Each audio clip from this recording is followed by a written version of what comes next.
Zajūrā. Zajūrā satika vecās skolotājas un apguva vēl smalkāku izšūšanu.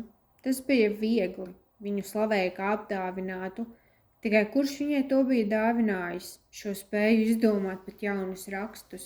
Alā to nedrīkstēja. Vajadzēja šūt pēc parauga, bet pilī viņai ļāva vaļu, un drīz jau jauna, tikai 13 gadus veca kalponīte bija Zajūrā mācekļos. Viņa bija dzimusi pilī un nebeidza to uzsvērt, bet, kad viņa redzēja, ka skolotāja bija klusa un pacietīga, jauna kļuva gluži piemīlīga. Viņa stāstīja vienu otrai par dzīvi alā un pilī, taču Zajūrā juta, ka viņa gan teica visu, kas prātā, bet jauna daudz ko noklusēja. Tomēr tieši no skolnieces kalponi iemācījās visvairāk. Kāds vecais kungs bija briesmīgi sakāvies ar jaunāku, bet nabagāku kungu par Zajūrā. Daudzi gribēja savu jauno, skaisto, gudro, bet pakļāvīgo kalponi ar sapņainajām acīm. Skolotāji, tevis acis kļūst zilākas, Jauni kādu dienu teica.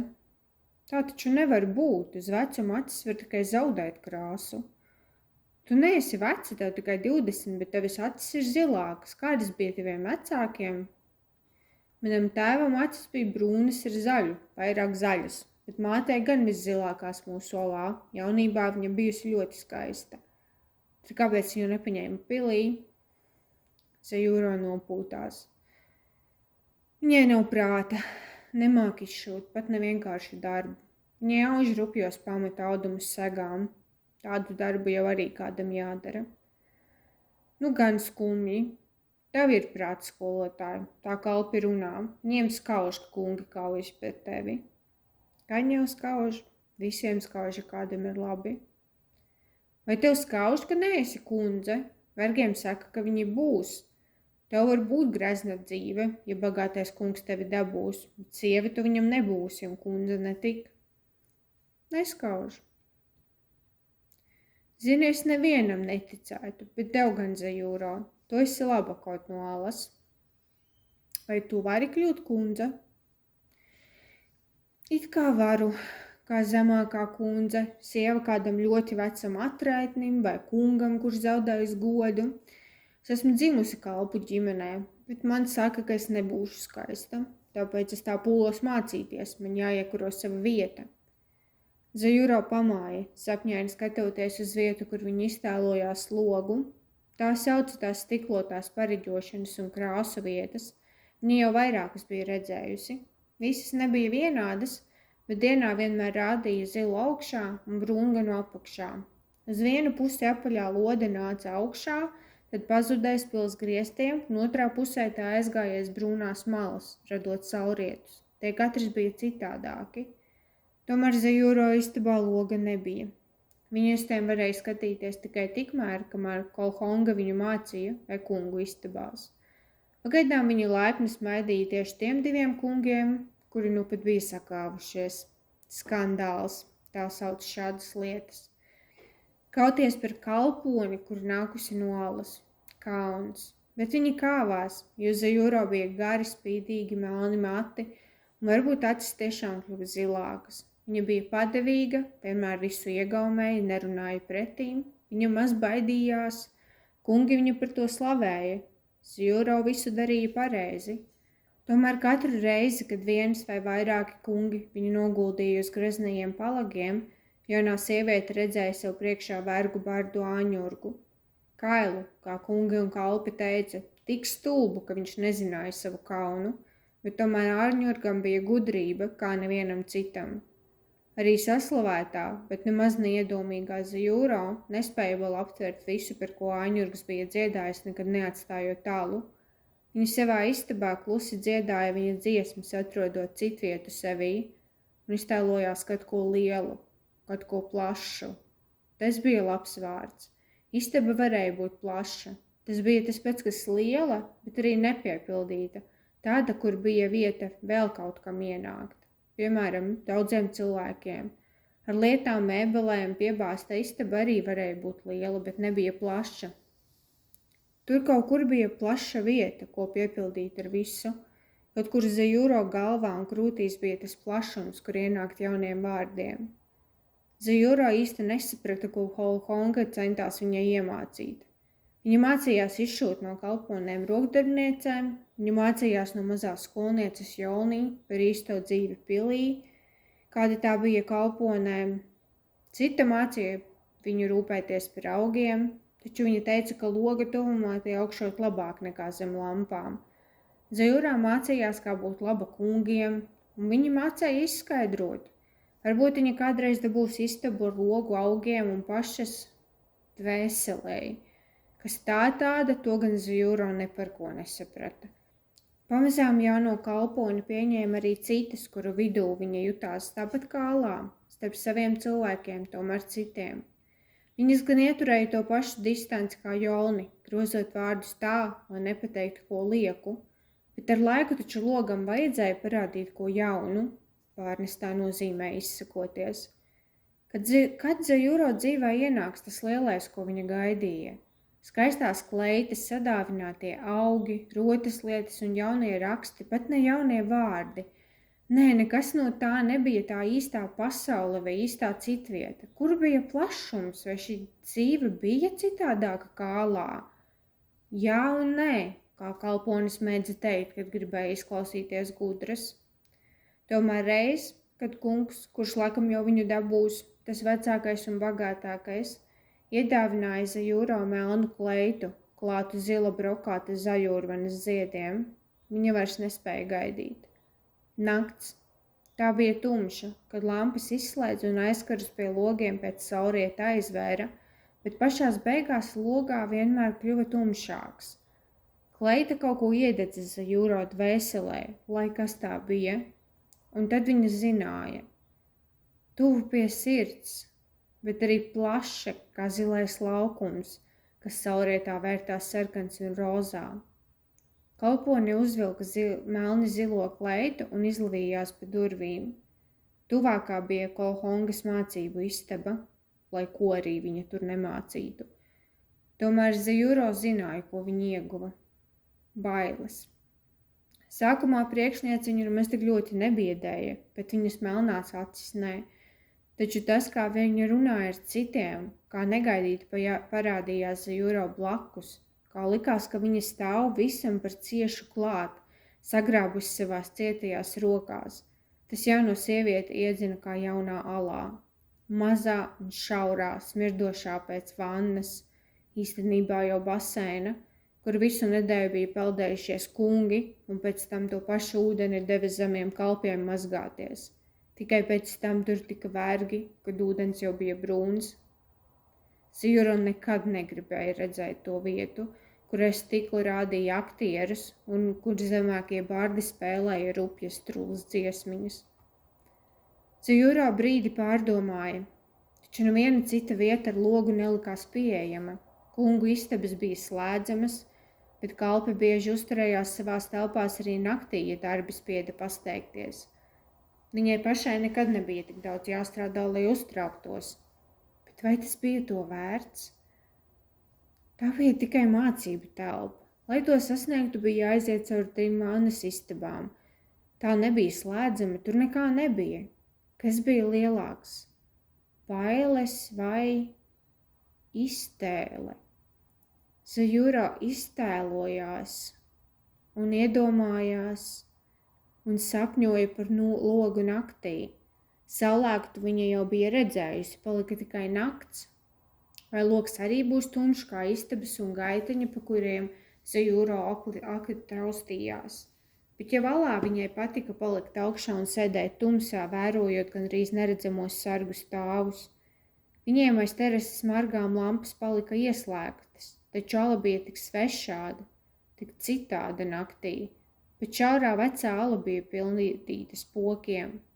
Zajuro bija tos tikai iztēlojusies. Tagad viņa zināja, kā to nosaukt. Taču spoki tur bija. Paudžu paudzes bija augušas šajā Alā, noslēgtas no pils un pasaules. Viņa atvēra pirmās vannas istabas durvis un taustīdamās pilnīgajā tumsā devās visām 3 cauri. Kalpones seja sakarsa, atceroties, kā pirmajā dienā Holhonga nogalināja Zajūrvanu, viņas vārda biedru.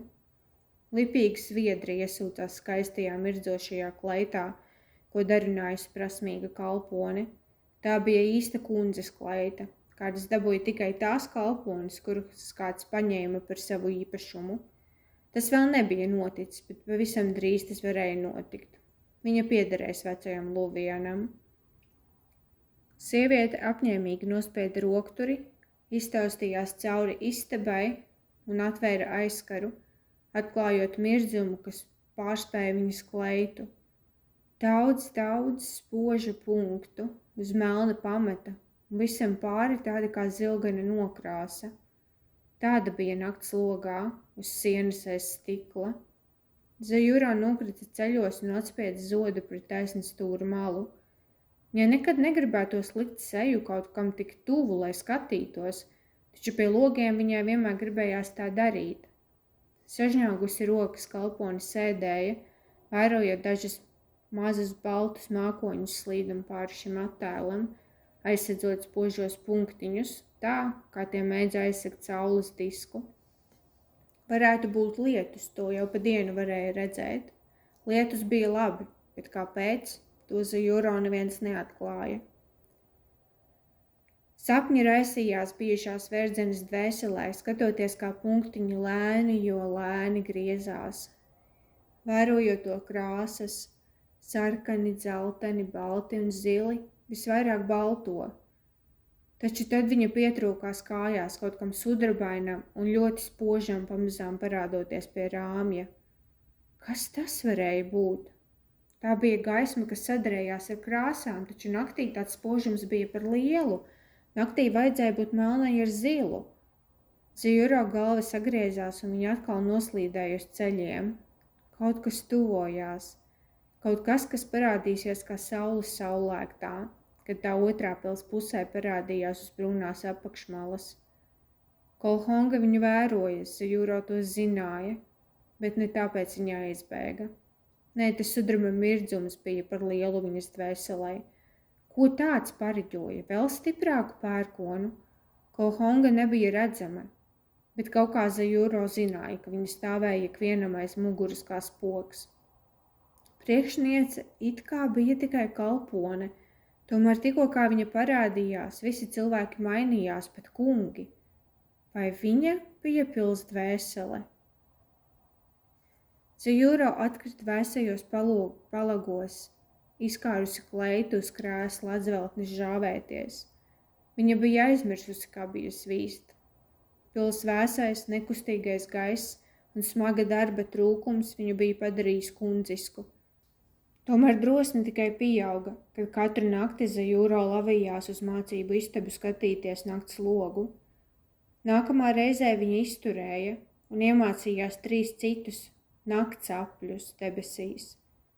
Un tad viņa piedzīvoja pērkonu, naktī, viena pati tumsā. Punktiņi pazuda aiz gluži melniem mākoņiem. Visu dienu logs rādīja pelēku, nevis zilu, un pilī valdīja svētku gaisotne, gaidot lielo lietu, nekādu joku. Zajuro dienas vadīja sapņos, taču viņai nepazuda neviena doma, pat ne tad, kad Kolhonga viņai mācīja pareizu uzvedību, bet patiesībā neiemācīja neko, tikai skatījās uz viegli trīsošo kalponi tumšām acīm. Dienas laikā Zajuro baidījās skatīties uz logu, lai tikai priekšniece nenojaust, cik ļoti viņa tam pieķērusies. Logs deva viņai iztēli un sapņus. Sapņus par brūno laukumu noklātu augiem, ziediem un lapām, kuri uzsūca lietu, jo tas bija ūdens. Lietas bija ūdens. Brūnais tur ārā bija līdzīgs puķpodos liekamajai augsnei, ko augi ēda. Tas nu gan bija trakas fantāzijas, pārspēlējumi bez pamata. Bet kāpēc Zajuro likās, ka tieši tādās iztēles ainās viņas citvietā parādījās plašums? Gribi to redzēt pa īstam, bez stikla? Jā. Zajuro iztraukās tikai nedaudz, kā izrauta no sapņa. Protams, Kolhonga zināja, ko viņa darīja. Varbūt 2-3 reizes kalponē bija izdevies nonākt pie loga, kamēr priekšniece to vēl neatklāja, Pēc tam viņa ļāva jaunajai sievietei kļūt nokaitētai kā grieztu akmeni malā vasaras karstumā. Tagad sēžot mācību istabā dienas laikā, kad logs rādīja tikai zilu un brūnu, tas nebija tik pa īstam. Nebija ne mākoņu, ne lietus, ne gaišo punktiņu melnumā. Un nebija sudraba ripas tik lielas kā saule. Nebija arī tās sarkanās nedaudz lielākās un melnās par sauli mazākās ripas. Nebija nekā, tikai bezgalīgais zilums. Nekāds bezgalīgs jau tas nebija, tikai taisnas stūris uz sienas, bet Zajūro sakarsušajā prātā šis loga zilums bija saplūdis ar to zilo plašumu, ko viņa redzēja sapņos. To taisno lietu, kas bija visapkārt, nekur neizliegdamās, ne apaļa, ne stūraina. Kohonga nesteidzās. Viņa skatījās uz Zajūro ar uzvarētājas skatienu. Vai viņu ieslēgs istabā kā citas nepaklausīgās? Vai tavs kungs vēl ar vienu ir labs pret tevi? Nezaudē interesi? Kā viņa varēja runāt par ko tik nesvarīgu? Jā, Luviens ir ļoti labs. Viņš man uzdāvināja jaunas ziedus podriņos, tieši tādus, kā es gribēju. Man pat ir sājiemas, lai gan tās ir retas. Kohonga tas galīgi neinteresēja. Viņai nebija izdevies iedvest kalponē pretīgumu pret pārdošanos, kā viņa to sauca. Bet ko tad citu viņa darīja alā? Pakļāvās, atdeva visu savu dzīvi kungiem. Tāpat viņa darīja šeit tikai ērtākos apstākļos. Dzimušās kalpones, tās gan kaunējās, kad kungi viņas izvēlējās. Negribēja runāt par to, kas notika. Tās, kuras staigāja paceltu galvu, izrotātas tāpat kā Zajūro, tika saukātas dažādos vārdos. Par maukām, palaistuvēm, izvirtuvēm. Tomēr Zajūro labi satika gan ar viņām, gan tām, kuras neviens nebija izvēlējies un kuras precējās ar kalpiem. Tās ir tavas acis, Zajūro. Tu skaties uz visu tā, it kā tas vēl būtu tikai sākums, viena kalpone reiz teica. Viņa nespēja uz Zajūro dusmoties, nespēja viņu apskaust, jo bijusī verdzene nebija ne iedomīga, ne nokaunējusies. Viņa dzīvoja dzīvi tādu, kāda tā bija, kā tikai vergi to mācēja, kā viņa bija iemācīti. Bet ko tad viņa varēja gaidīt? Neko. Kāpēc otrai kalponē likās, ka nu jau gluži zilās acis rādīja dzīvi pilī kā iesākumam skaistākam, viņa nezināja. Zajūro bija mierīga, lai kas notiktu, izņemot, kad uz viņu skatījās Kohonga. Viņas acis bija brūnas, bet dažreiz likās gluži melnas, tad atkal tumši zilas, violetas vai pat sarkanas. Kalpone centās neskatīties. Kopš viņā bija nepaklausības grēks, Zajūro baidījās, un priekšniece to labi zināja, lai gan nekad nebija parādījusi savu zināšanu. Esi gan pakāpusies, vai ne? Jā, Kohonga. Tā Zajūro teica, jo nezināja, ko teikt, ne tāpēc, ka viņa tā tiešām domātu.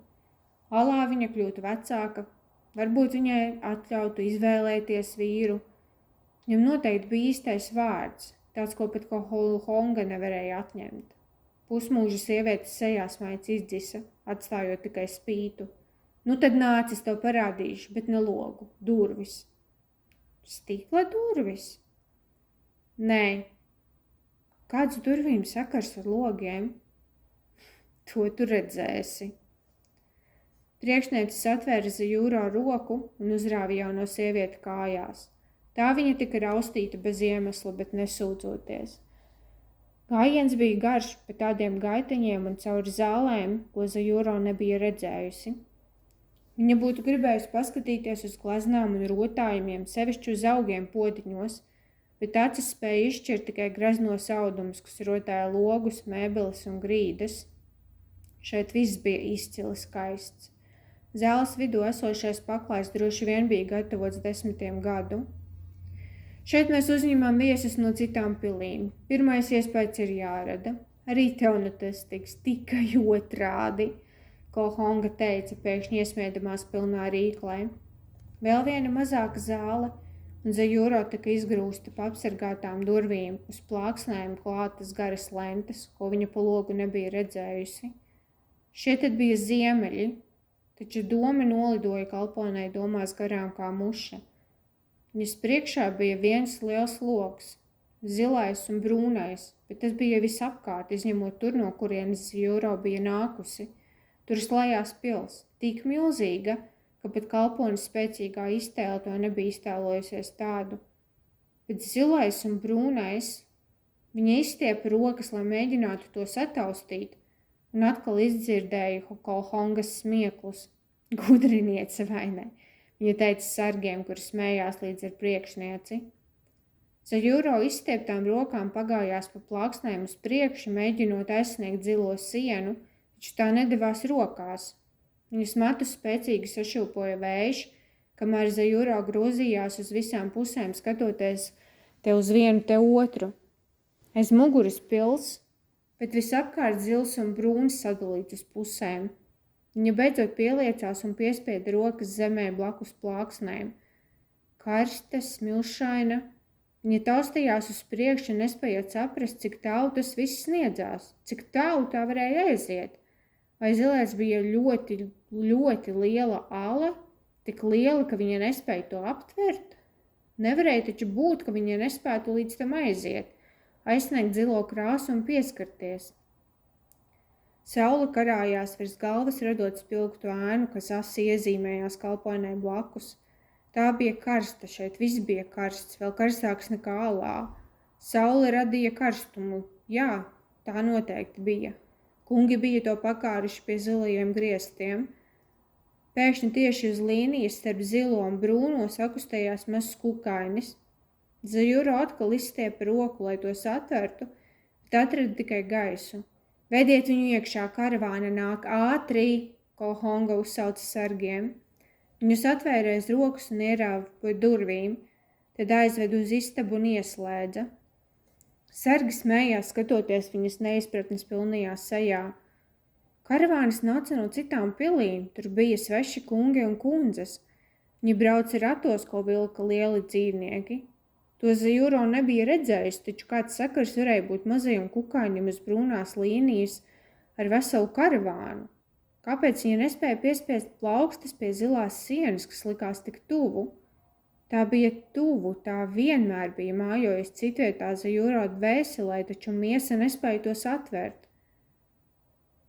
Pēkšņi atskārsme sita Zajūro ar spēku, ko viņa nespēja pārvarēt. Logi nerādīja kaut ko uz sienas. Tie rādīja pasauli. Tā zilā ārā bija pasaule. Tā bija kā citvieta. Šausmās Zajūro ieskrēja savā personīgajā vannas istabā un paslēpās stūrī aiz aizkara. Karavāna. Viņa izstiepa roku un skatījās uz saviem pirkstiem, tad lēnām tuvināja tos acīm. Pirksti kļuva lieli, ļoti lieli, lielāki nekā tie bija. Bet pirksti bija pirksti, vienalga vai Zajūro roka bija pie sejas vai izstiepta. Sargi augšā uz terases arī izskatījās mazāk, bet viņa bija tikpat liela kā vergi. Kliedziens izlauzās no kalpones krūtīm. 1, 2, 3, viņa kliedza un kliedza, kā slimi vergi sāpēs. Zajūro nekad nebija kliegusi, viņai nekad nebija tā sāpējis, kas viņai sāpēja, kāpēc. Nekas taču nebija mainījies, te bija tikai jauni iespēdi, jaunas zināšanas, bet kāpēc likās ir kā zilais pasaules plašums, kur lija lietus un naktī bija tumši ar spīdumiem augšā, viņu ievainoja. Kolhonga izrāva Zajūro no vannas istabas, sita pa seju, uzlēja augstu ūdeni, bet viņa kliedza līdz kaklā sāka sāpēt. Citas tā neauro apklusti, cik var brēkt, kungi izdzirdēs. Jau ir izdzirdējuši. Luvien, mans kungs, kas viņai kaiš? Tikko redzēja ārpasaulī. Zajūro gribēja mesties sev kunga rokās, taču viņš kalponi atgrūda. Nomierinies, kas tur tāds, tu taču esot gudra, pasaulē ir liela. Ja pratīsies, es tev izvedīšu tuksnesī ratos, bet tur nekā nav ko redzēt. Jābrauc vēlā vakarā, tad vismaz saulriet var paskatīties un nav tas karstums. Kalpone atspēdās ar rokām pret galdu un aizturēja alpu, lai neapkaunotu savu kungu Kolhongas acīs. Viņa taču valdīja pār pili. Luviens nebija vainīgs, ka Zajūro nebija saprašanas, tikai iztēle un nožēla. Vai es varēšu redzēt spīdīgos punktiņus naktī? Viņa uzdrošinājās jautāt, pieceļoties stāvus un mēģinot būt tā Zajūro, kas Luvienam patika. Kā tad tu par tiem zini? Esi lavījusies no istabas ārā? Kolhonga viņai nemanāmi rādīja teikt nē, taču kalpone negribēja melot savam kungam. Luvienam patika, ka viņa bija drosmīga. Jā, uz mācību telpu. Tas bija pareizi teikts.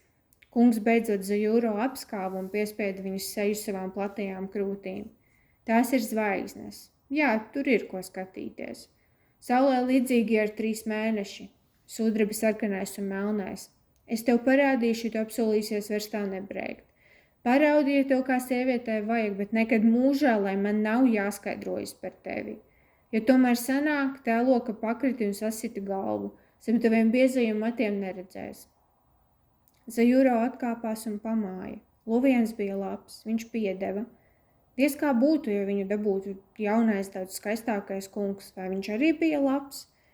Cik Zajūro bija pieredzējusi, viņš bija, bet citas kalpones tā nedomāja. Kad Luviens devās projām, satrauktā kalpone gribēja palikt viena, savas nu jau tik pierastās istabas drošībā, bet Kolhonga viņu nelaida vaļā. Nekad viņa nebija nākusi Zajūro istabā. Tas bija ne tikai biedējoši, tas bija pretīgi, kā netīrais vannas ūdens, kā pussapūšie kalpu ēdienu atlikumi. Kolhongas klātbūtne Zajūro istabā bija tik atbaidoša, kā zemāko bārdu rupjās dziesmas par visām tām tēmām, ko pilī, protams, darīja, bet par ko nerunāja nemaz vai tikai caur citiem vārdiem. Priekšnieces klātbūtnē Zajūro pēkšņi izjuta kaunu, ko iepriekš nebija pazinusi. Viņa nebija vainīga ne pie kā savā dzīvē, jo visu noteica citi. Cik viņa varēja, Zajūro vienmēr bija bijusi laba kā pret vergiem malā, tā pret kalpiem pilī, arī pret kungiem. Visi bija bijuši labi pret viņu, bet ne priekšniece. Vergs, kalps un kungs bija viņas rokās. Bet kā, ja arī viņa bija tikai kalpone? Kāpēc tu man ienīsti vairāk par citiem? Kolhonga pasmaidīja, bet šoreiz brīvi un atklāti. Viņas seja pat uz brīdi likās skaista. Vairs neienīstu. Viņa paskatījās uz Zajūro, kura knapi spēja pacelt acis un beidzot aizgāja, aizslēdzot aiz sevis durvis. Kauns. To viņa gribēja.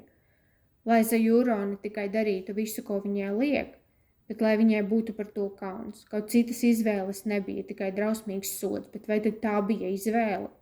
Nē.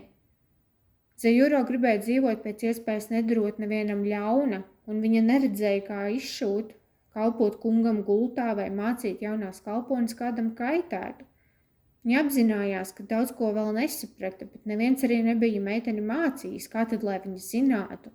Tā nebija Zajūro vaina, ka viņa nebija augusi pilī, ka nezināja, kā uzvesties vai kas ir augs un dzīvnieks. Kāpēc, lai viņai būtu kauns par savu nezināšanu? Tomēr tagad kalponi mocīja atklāsmes, kas iepriekš nebija spējušas ieņemt formu. Pēc nedēļas notiks viņas atrādīšana uz zeles terases, un Zajūro nezināja, kādas zīmes rādīt. Viņa atkrita gultā un ieraudājās, laukot seju ar smalku lakatiņu. Tomēr asaras izsīga, kad viņa vairs nespēja iztēloties logu istabas sienā. Palika tikai tukšums. Viņa bija ieraudzījusi milzīgu patiesību, taču tam nebija plašuma izjūtas. Tas parādīja Zajūro šauro, ierobežoto dvēseli. Pilnīgā klusumā un sastingumā kalpone gulēja iespiedusi seju spilvenā un nejuta vairs neko. Pilnīgi neko. Kolhonga bija apēdusi viņas jūtas, kā verga rīpuvu šo ēdienu. Tik ļoti viņai patika Zajūro salauzt.